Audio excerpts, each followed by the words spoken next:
Exquisitely designed nanoparticles are revolutionizing how we're approaching health and wellness. For instance, by precisely engineering nanometer scale particles, scientists are beginning to explore how they can get essential vitamins into our body more effectively, or even to deliver therapeutic drugs more efficiently.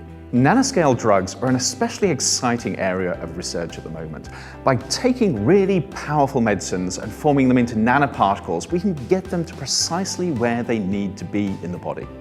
But for them to be effective, they have to evade the body's defense systems. The major function of the human immune system is to protect us against foreign materials, and nanoparticles can be recognized as foreign materials and induce an immune response.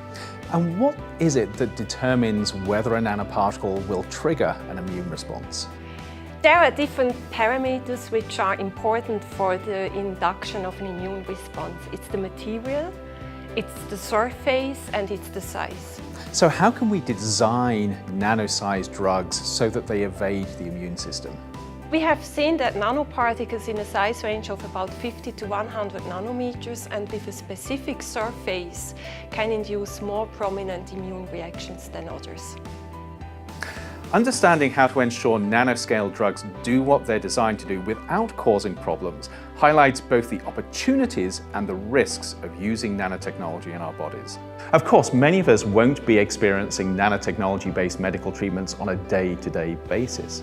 But nanometer-sized particles can and do get into our bodies in other ways. For decades now, nanoparticles have been added to food. Titanium dioxide, for instance, helps manufacturers achieve vibrant colors in everything from candy to cake topping. And silicon dioxide nanoparticles are used to stop spices and other powders from clogging up. Because we've been exposed to nanoscale particles like this for such a long time without any apparent side effects, it's been assumed that they're safe.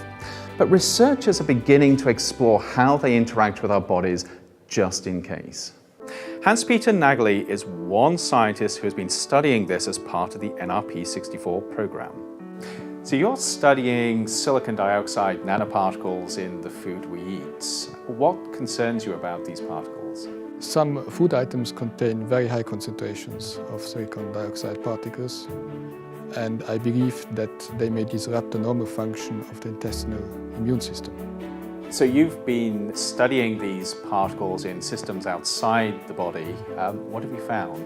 We found in our studies that silicon dioxide nanoparticles are able to induce an inflammatory reactions in our test cells. Should we be concerned about this? You should be worried only if you eat large amounts of convenience food really every day.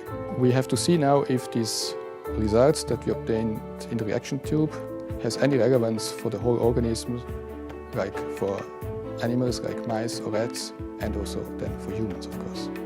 Of course, to be harmful, nanoparticles not only need to be able to get into our bodies, they also need to get to places where they can cause serious damage. And one of those places that we probably don't want nanoparticles to get is the unborn child being carried by a pregnant woman. So when a pregnant woman gets toxic substances in her blood, what stops those substances crossing over and affecting the baby?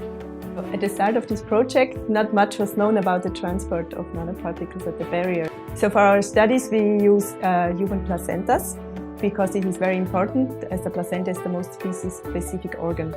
We studied the transport of fluorescent polystyrene particles, and we have found that the transport is possible, but it's dependent on the size of the particles and also on the surface modifications. At least for these kind of particles, it has been shown like 550 nanometer particles could pass the placental barrier, while particles larger than 240 nanometers did not. So how dangerous is it to the fetus if these really small nanoparticles can pass across the placenta and get into the fetus's blood? Simply knowing that transfer does not yet imply that there's a risk for the fetus, so for this more studies need to be done on fetal models to understand if they are really toxic. But it's not just our health that we need to be concerned about when it comes to nanomaterials. There's also the environment.